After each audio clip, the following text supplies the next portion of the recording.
Alright everyone, we start off today talking about Joe Biden's complete, abysmal, total, objective failure in Afghanistan. 1/3 of Afghanistan is now under the rule of the Taliban.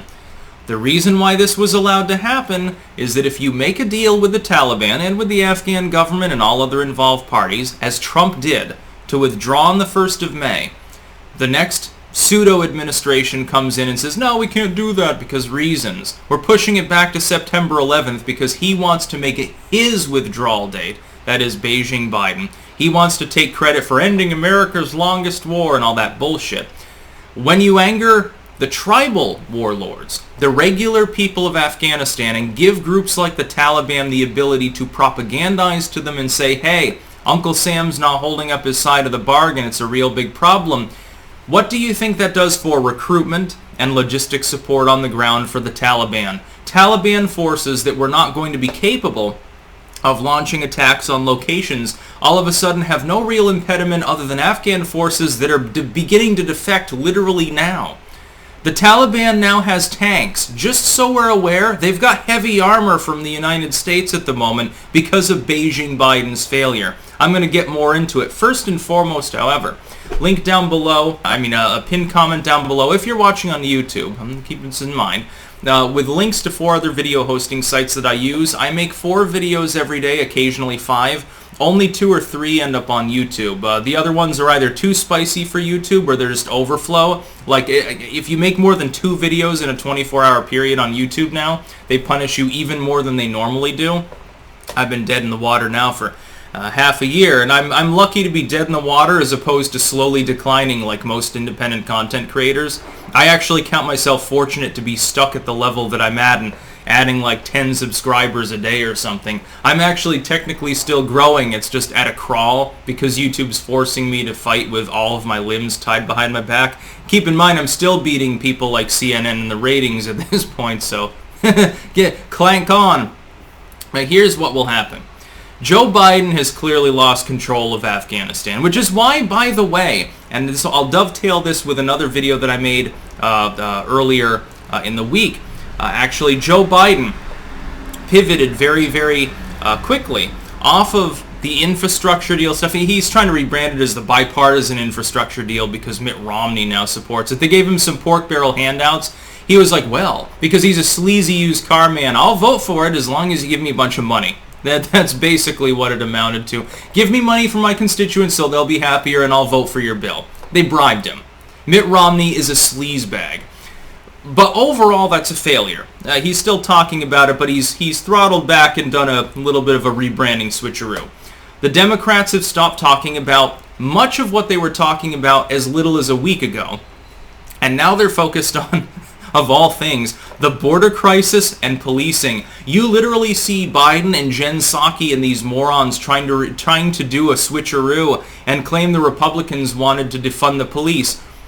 Everyone is well aware of who was pioneering that sentiment, and it was not the GOP. Well, except again, the sleazebag Mitt Romney types. They'll do anything as long as you pay them money. I could pay Mitt Romney to suck his own cock, so he's not exactly a principled man. 2-time presidential loser, long-term senatorial loser. You know, Romney Care, that existed, that was a thing. People remember this, at least people that are adept within political analysis. Here's the thing though, on Afghanistan, this was going to be a big thing. I know what Joe Biden was trying to do. The reason that he moved the date back to September 11th was because of the symbolism behind it. Here we are, 20 years into America's longest war, but Osama died long ago. I got us out. He was hoping that, by the way, I don't think Joe Biden was hoping things fell apart. That's possible. We can assume that malevolence from certain generals and stuff. Biden himself, I think, wanted things to go off well so that he could have a big celebration. It's September 11th, the troops are out, he can come out, do a live address with star-spangled bullshit and fireworks and apple pie and the whole 9 yards, and he's remembered as the man who got us out of Afghanistan. This is why he pushed the date back. If he held to the initial May 1st date, it's Trump's withdrawal. Trump brokered it. The Taliban agreed to it. Now, that's not to say that Taliban forces may not have pushed the issue, even if we had withdrawn in a proper timeline. But there would have been two positive things about sticking to that initial timeline that Trump brokered that no longer are present, and this is why a third of Afghanistan now belongs to the Taliban, essentially. We might as well just assume them the legitimate government of Afghanistan at this point because they control so many natural resources and because they're absorbing elements of the military there by getting them to defect because they don't want to fight. This should have been something, by the way, that we took into consideration. Hey, maybe a lot of those Afghan forces are doing that mainly for a paycheck and don't really have any loyalty to the national government that we installed as a puppet. Maybe they don't really care if the Taliban takes over. They'll still be fighting. They'll still have the AK-47. They'll still have the body armor and the Humvee and everything. They'll just be fighting under a different flag. Well, that's what they're doing anyway. They don't give a shit. They don't care about the government of Afghanistan. It's not even a legitimate government according to many of these people. What you don't have, number one, the tribal forces, which are not always in line with the Taliban. The tribal warlords have disproportionate control in Afghanistan the same way they do Libya, which affects our foreign policy there as well. You got slave markets and shit that you have to deal with simply because you don't want those warlords teaming up with ISIS. The ISIS remnants there otherwise would run roughshod. They'd run the nation of Libya. You have to deal with the tribal forces. We alienated them. We told them we'd be out. We told them, look, we've propped up the government there. We've reached an agreement. Respect is important in that part of the world. The Taliban, you can think of them as insane actors. Americans have the tendency to do this as well with like Kim Jong-un, Jinping, and others. They're not. These are strategic individuals that have the intelligence to understand military strategy and diplomacy. They're not just a bunch of psychopaths. The people that lead the Taliban aren't psychopathic zealots. They're opportunists in the political sense. They're like the old Politburo sort of people. That's what they are. Most of them probably aren't even religious. Osama bin Laden loved porn and Coca-Cola. These individuals would not be able to coerce the nationalistic, technically, tribal forces into helping them with guns, with logistics, with manpower, if a deal is struck and held to. Because the concept in that type of culture, that type of deep third world culture, is that personal respect and your word is bond and actually matters. This is what Biden doesn't get, by the way, about East Asian politics. This is why he failed with the Japanese Prime Minister, Herbert Walker style. This is why North Korea is like, we're not going to talk to this dude. They got used to Trump. They got used to someone who understood the culture. They understood that not all diplomacy in the world is America style. Not all of it is hamburgers and star-spangled bullshit. Now, that may have taken over Europe and Canada and Oceania and like a few other countries. By and large, though, the world is still run by iron boot heels and by sword. That's really the way that most people in the world live their lives. If you're ignorant of this fact, you can't conduct diplomacy. Biden is ignorant of this fact. He thinks that it's 1970. He doesn't even know what decade it is. How the fuck is he supposed to do anything meaningful there? But the legacy media will come out now, and they will blame Trump. They're not going to blame Joe Biden for the fall of Afghanistan that I predicted weeks ago. I said unfortunately it's likely that Afghanistan will fall. A third of it's already fallen. The writing is basically on the wall. Now we're left in an ignominious position. We're left in a position where either we can go back on our word even more and say, well, I guess we can't leave. We've got to help the Afghan forces maintain against the Taliban.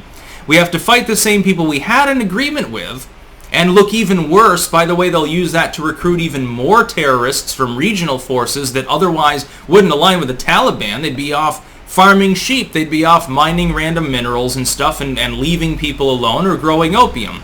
We can do that, or we can allow it to fall to the Taliban. But either way, I guarantee that Biden will try to blame Trump for this. Well, Orange Man made this hard withdrawal date, man. I tried to salvage it so that we could help, but he left the Afghan government too weak to fend for itself. I tried.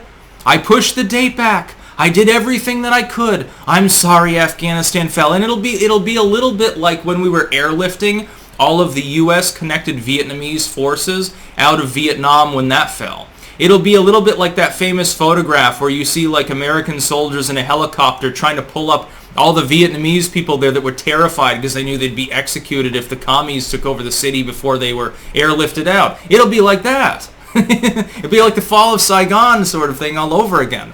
And it'll be Biden's fault. By the way, a lot of people will correctly blame him for this because it is literally his poor decision-making and his egotism, his desire to push back the date so that it was his withdrawal date as opposed to Trump's evil May 1st date. That'll be the reason. But the legacy media, I guarantee you, will circle wagons, like they always do, and they will conveniently blame Orange Man. Watch what happens if Afghanistan falls. When the Taliban has already taken over a third of the goddamn country, they've taken over 60 or 70 of the several hundred critical points within the country. They've throttled its economy. They've throttled the flow of goods already. They could probably gather the forces to march on Kabul tomorrow, and half the Afghan army would defect, making it, by the way, look like the United States is incapable of nation building. Hint, hint, it is.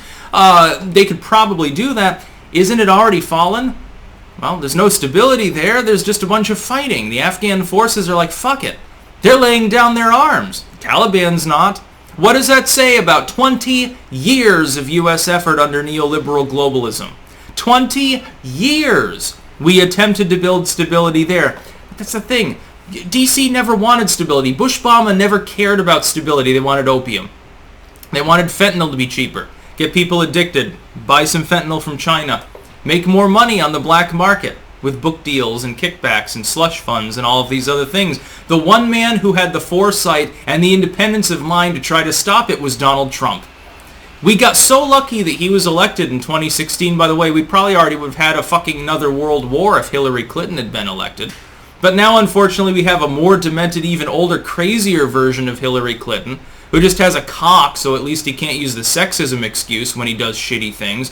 But the legacy media will attempt to cast this. Trust me, if Afghanistan collapses, those that don't ignore it will say, well, it's Trump's fault. Obviously, yeah, of course. Orange Man has to be responsible. Yeah, we're half a year into the Biden administration and his foreign policy, but really Trump is the one that he created a big poo-poo caca stinky mess. Biden tried to flush it all away, but it didn't work. You just goddamn watch me and see if I'm not correct if that happens.